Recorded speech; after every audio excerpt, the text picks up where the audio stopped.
Seorang tentara di Afrika bekerja sama dengan seorang tahanan untuk menyelamatkan umat manusia dari invasi alien. Selamat datang kembali di Universe Heroes. Film hari ini adalah film aksi fiksi ilmiah dari tahun 2017 yang berjudul Revolt. Kisahnya dimulai dari Afrika Timur saat sebuah helikopter tiba-tiba jatuh dan membuat warga lokal lari kocar-kacir karena panik. Sepasukan tentara Amerika Serikat bergegas datang untuk membantu evakuasi dan melindungi warga. Mereka bersiap untuk melawan, namun senjata musuh jauh lebih canggih. Senjata tersebut mampu melenyapkan beberapa prajurit seketika saat terkena tembakan. Di tengah pertempuran yang sengit, pemimpin tim tersebut menyaksikan ledakan dahsyat yang membuatnya terpental hingga pingsan. Saat terbangun, ia menemukan dirinya terkunci di dalam sebuah kantor polisi yang rusak dalam kondisi linglung. Ia sama sekali tidak ingat siapa dirinya, bagaimana ia bisa sampai di sana, bahkan namanya sendiri pun ia lupa. Lengannya terluka, bangunan itu setengah hancur, dan lampu di sana berkedip-kedip tidak stabil. Saat memeriksa selnya, ia melihat ada batu bata yang longgar di dinding. Ia membongkarnya dan mengintip keluar, hanya untuk melihat kekacauan di mana-mana. Ia mulai berteriak meminta tolong, tetapi sebuah suara dari sel sebelah memperingatkannya untuk diam agar mereka tidak dibunuh. You need to be quiet. What are we doing here? Shut up, you get us killed. Suara itu berasal dari Nadia, seorang dokter asal Prancis yang dulunya bekerja di rumah sakit bantuan setempat sebelum hancur. Nadia memberitahu bahwa mereka berada di sebuah kota bernama Nairobi, Kenya. Where's Nairobi? Is that a real question? The capital of Kenya, East Africa. You sound American. Yeah, You're not sure? I'm confused. What's your name? I don't know. The man who locked you up probably beat you unconscious. Nadia menduga orang yang mengurung pria itu telah memukulinya hingga pingsan. Tiba-tiba, suara langkah kaki yang sangat berat menggetarkan bangunan dan percikan api keluar dari stop kontak listrik. Nadia bertanya apakah pria itu tidak ingat soal invasi. Ia menjelaskan bahwa bumi telah diserang oleh alien berbentuk mesin robot. Tak lama kemudian, pria itu mendengar suara orang di luar dan kembali berteriak minta tolong meski sudah dilarang Nadia. Nadia segera menyembunyikan pecahan kaca saat sekelompok preman bersenjata menyerbu masuk sambil menyeret seorang sandera yang langsung mereka bunuh dengan kejam. Pemimpin preman itu menginterogasi Nadia tentang siapa atasannya, tetapi Nadia tidak mengerti bahasanya. Mengejutkan semua orang, sang tentara menjawab pertanyaan itu dengan bahasa setempat yang fasih. Si pemimpin sadar bahwa pria ini adalah orang Amerika dan merasa ia mungkin berharga.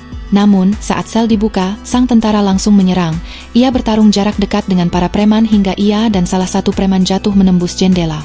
Di dalam sel, Nadia juga melawan saat akan dilecehkan. Ia menikam si pemimpin dengan pecahan kaca dan berhasil merebut pistol untuk menembak preman lainnya. Di luar, sang tentara berhasil menembak satu preman dan bergulat dengan preman lain yang mencoba menyetrumnya.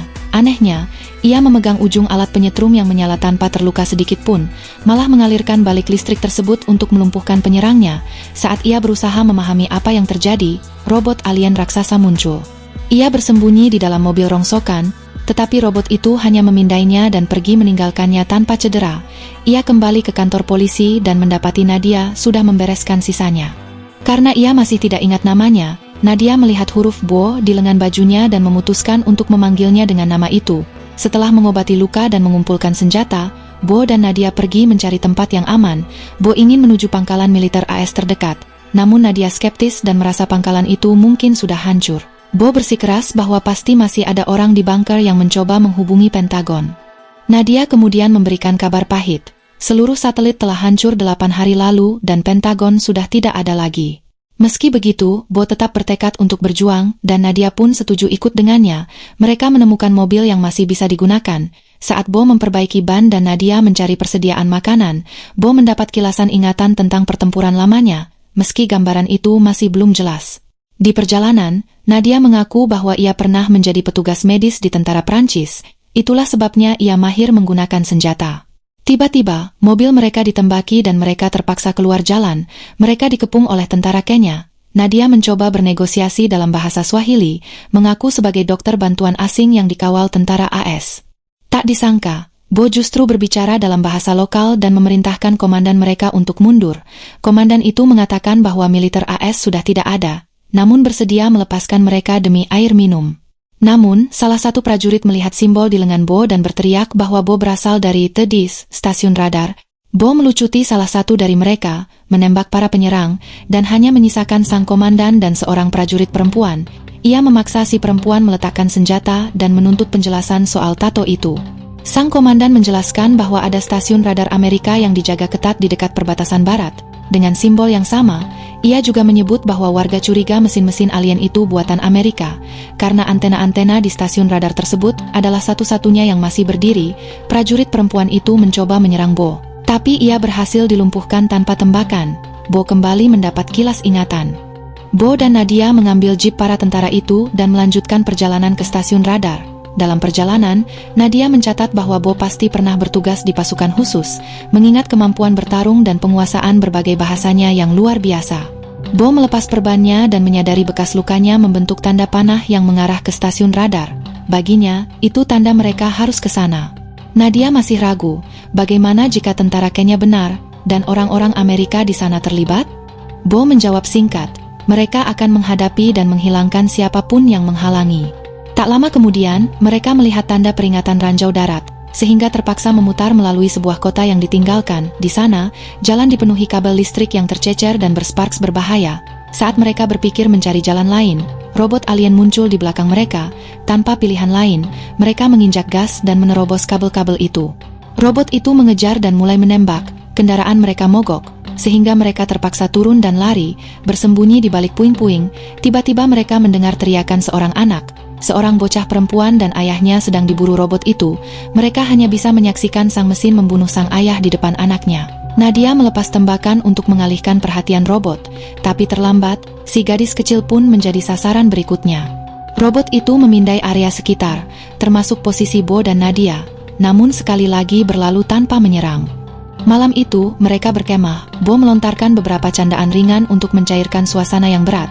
Nadia dengan tenang bercerita bahwa ia kehilangan seluruh keluarganya saat invasi pertama kali terjadi. Percakapan mereka terhenti ketika sekumpulan jet tempur melintas di langit malam, sebuah tanda harapan bahwa umat manusia masih belum menyerah. Saat fajar, mereka melanjutkan perjalanan kaki, menelusuri lanskap yang bergantian antara pemandangan indah dan pemandangan kehancuran total. Kemudian mereka mendengar suara berbahasa Inggris. Mengira itu para penyintas, mereka mendekatinya. Namun ternyata hanya sebuah rekaman suara. Sebelum mereka sempat bereaksi, warga bersenjata muncul dari persembunyian dan mengepung mereka. Bo dan Nadia dipaksa menyerahkan senjata.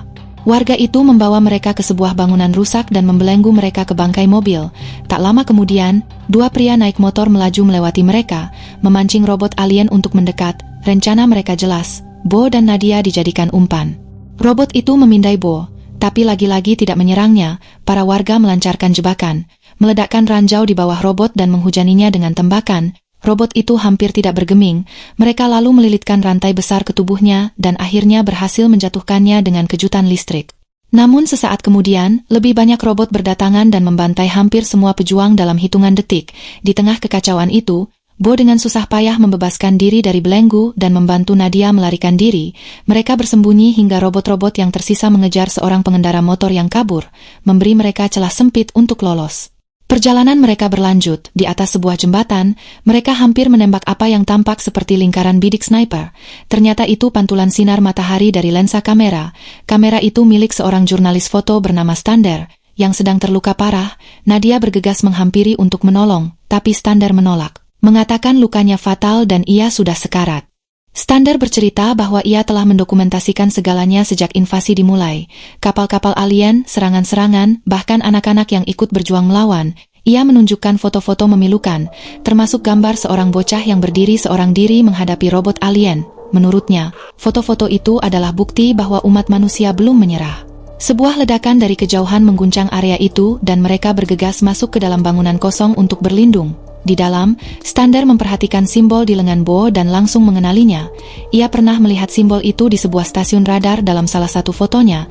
Ia menunjukkan gambar itu kepada Bo, lalu menawarkan kesepakatan. Ia akan memberikan kameranya, yang mungkin bisa membantu menemukan lokasi stasiun itu, dengan satu syarat, sebutir peluru untuk mengakhiri penderitaannya. Bo menolak. Ia terus dihantui oleh kilas balik seorang pria yang sekarat dari masa lalunya. Dalam keputusasaan, Stander mulai berteriak dan melempar benda-benda, berusaha menarik perhatian alien ke arah mereka.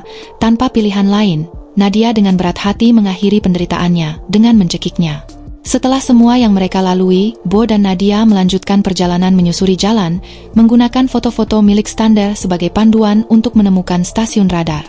Sepanjang perjalanan yang jauh itu, Bo terus mengalami kilas balik acak yang masih belum bisa ia pahami. Ketika mereka tiba di sebuah kota lain yang sepi, baterai kamera habis, sehingga mereka terpaksa mencuri mobil lain untuk melanjutkan perjalanan.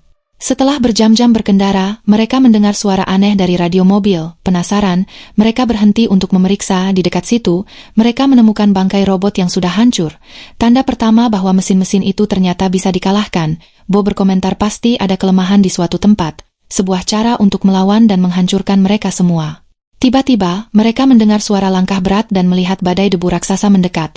Mereka bergegas kembali ke mobil dan tancap gas. Ratusan robot muncul dari belakang, menembak membabi buta. Dalam usaha melarikan diri yang mati-matian, mereka meninggalkan mobil dan bersembunyi di dalam sebuah rumah kosong. Meringkuk di lantai bawah tanah sementara para robot berbaris di atas kepala mereka. Di tengah keheningan yang menegangkan, rasa takut perlahan mencair menjadi sebuah momen kedekatan singkat di antara keduanya. Tapi tidak berlangsung lama, tanah mulai berguncang dan rumah itu tercabik-cabik saat sebuah kapal alien raksasa muncul di atas mereka, menyedot segala sesuatu ke atas. Bo dan Nadia pun tersedot ke udara. Namun saat kapal itu memindai Bo, ia tiba-tiba dilepaskan, sementara Nadia dibawa pergi. Bo jatuh keras ke tanah dan pingsan. Saat siuman, kakinya tertancap serpihan kayu. Dengan menahan sakit, ia mencabutnya, membalut luka, dan membuat tongkat darurat. Dengan tertatih dan lemah, ia melanjutkan perjalanan seorang diri hingga akhirnya sampai di stasiun radar. Namun pemandangan yang ia temukan menghancurkan hatinya. Markas itu tinggal puing, semua peralatan hancur, dan tempat itu sudah lama ditinggalkan. Hanya sebuah coretan grafiti baru di dinding yang memberi petunjuk bahwa seseorang pernah berada di sana belum lama ini. Mengikuti petunjuk itu, Bo menuju kota kosong terdekat untuk mencari siapapun yang meninggalkan tanda tersebut. Sesampainya di sana, ia terduduk lemas bersandar di dinding untuk beristirahat. Kemudian ia melihat sekelompok warga lokal dikejar oleh sebuah robot. Mengejutkan, mereka menggunakan sebuah alat aneh yang langsung melumpuhkan robot itu seketika. Sebelum Bo sempat bereaksi, beberapa robot lain dari berbagai jenis muncul dan mengepungnya. Mereka memindai Bo selama beberapa detik, lalu secara tak terduga berbalik dan pergi. Kejadian itu memicu ingatan lain yang terpendam. Bo mengingat dirinya menembakkan roket ke sebuah robot, lalu berusaha menyelamatkan seorang rekan yang sekarat, yang memohon agar penderitaannya diakhiri. Kilas balik itu begitu kuat hingga ia jatuh pingsan. Saat Bo tersadar kembali, ia berada di sebuah tempat berlindung yang dikelola para penyintas. Seorang dokter sedang merawat kakinya. Dua orang penolongnya, Cara dan Juma, menghampiri dan memperkenalkan diri. Mereka mendengarkan Bo menceritakan segalanya, bagaimana kapal alien membawa Nadia dan meninggalkannya begitu saja. Juma dengan lembut memberitahunya bahwa menemukan Nadia adalah hal yang mustahil.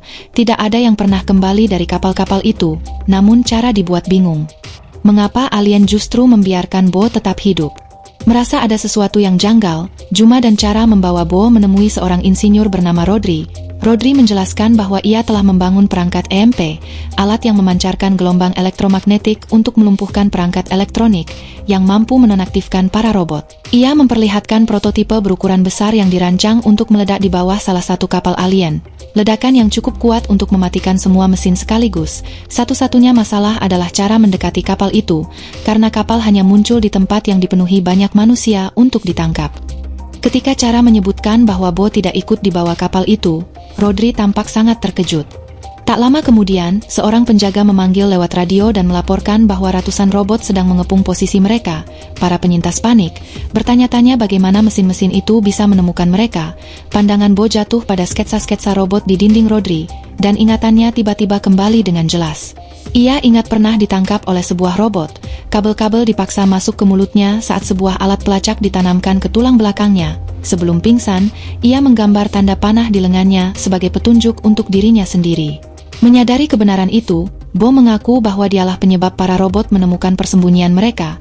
Mesin-mesin itu menggunakan pelacak yang ditanamkan di dalam tubuh manusia untuk mengikuti para penyintas kembali ke tempat sembunyi mereka. Dan Bo adalah salah satu dari orang-orang yang sudah ditandai. Pengakuan itu membuat Cara marah besar. Ia menodongkan pistol ke Bo, siap membunuhnya demi melindungi kelompoknya. Namun Juma turun tangan, menegaskan bahwa kerusakan sudah terjadi dan membunuh Bo tidak akan mengubah apapun. Bo, yang diliputi rasa bersalah, mengusulkan rencana nekat, menjadikan dirinya umpan untuk memancing kapal alien datang dan memberi Rodri kesempatan sempurna untuk meledakkan perangkat EMP-nya. Kelompok itu segera menyusun rencana untuk menemukan lokasi penculikan kapal alien berikutnya. Bo bersikeras agar mereka berusaha menyelamatkan orang-orang yang sudah dibawa, tapi Rodri menjelaskan bahwa prioritas utama mereka adalah melindungi mereka yang masih ada di bumi. Dengan banyak negara yang sudah jatuh, kini giliran mereka untuk bertindak. Semua orang segera mulai mengemas dan bersiap untuk pertempuran. Bo melihat seorang wanita yang tampak sangat mirip Nadia. Namun saat ia berbalik, Bo sadar itu orang lain. Sebelum berangkat, Rodri menjelaskan cara mengoperasikan perangkat EMP dengan menegaskan bahwa ini adalah satu-satunya kesempatan mereka untuk menghentikan para robot. Bersenjata dan siap, tim pun berangkat membawa perangkat tersebut. Jalanan terasa mencekam dan sepi saat mereka bergerak hati-hati melewati reruntuhan. Tiba-tiba, mereka menginjak bom tersembunyi. Ledakan itu langsung menewaskan beberapa anggota tim. Para penyintas terus maju dan segera melihat kapal luar angkasa itu bergerak ke arah berlawanan. Untuk memotong jalurnya, mereka memilih masuk ke terowongan. Di dalam, mereka bergerak perlahan dan waspada. Namun tak lama, sebuah robot besar menyergap, 2 anggota tim tewas, tapi sisanya berhasil lolos. Saat mereka terus maju ke dalam terowongan, sebuah robot yang lebih kecil muncul dan membuka tembakan. Melukai cara, mereka berhasil menghancurkannya, tapi lebih banyak robot sedang mendekat. Menyadari dirinya tidak akan bisa bertahan, cara memerintahkan yang lain untuk meninggalkannya, ia mengambil granat-granat milik Rodri dan memilih untuk tinggal menahan laju robot-robot yang datang. Saat yang lain melarikan diri bersama perangkat EMP, cara meledakkan granat-granat itu menciptakan ledakan dahsyat yang memberi mereka waktu. Sementara itu, Bo dan Rodri akhirnya menemukan sekelompok besar tawanan yang dikepung para robot. Dengan kapal alien raksasa melayang di atasnya, rencana mereka menghancurkan salah satu robot untuk memberi para tawanan kesempatan melarikan diri. Bo mengambil granat dari Rodri dan mendekati sebuah robot. Robot itu memindainya tapi tidak menembak, memberi Bo celah singkat untuk melempar granat. Ledakan menghancurkan robot itu dan keributan pun pecah saat para tawanan mulai berlarian. Robot-robot yang tersisa membuka tembakan sementara Rodri dan timnya mendorong perangkat EMP ke depan. Satu persatu, anggota tim tewas hingga hanya Rodri yang tersisa, menyeret perangkat itu seorang diri. Rodri mulai mengaktifkan EMP, tapi baterainya rusak. Saat ia berjuang memperbaikinya, sebuah robot mendeteksi perangkat itu sebagai ancaman dan bersiap menyerang. Bo melempar batu untuk mengalihkan perhatiannya. Melihat itu, para tawanan ikut melawan, meraih senjata apapun yang bisa mereka temukan dan menyerang robot itu hingga roboh. Pada saat itulah Bo teringat sesuatu. Pelacak yang ditanamkan di tubuhnya bisa menghantarkan listrik. Dengan tekad bulat untuk menuntaskan misi, ia meletakkan satu tangan di atas robot yang sudah jatuh dan tangan lainnya di perangkat EMP.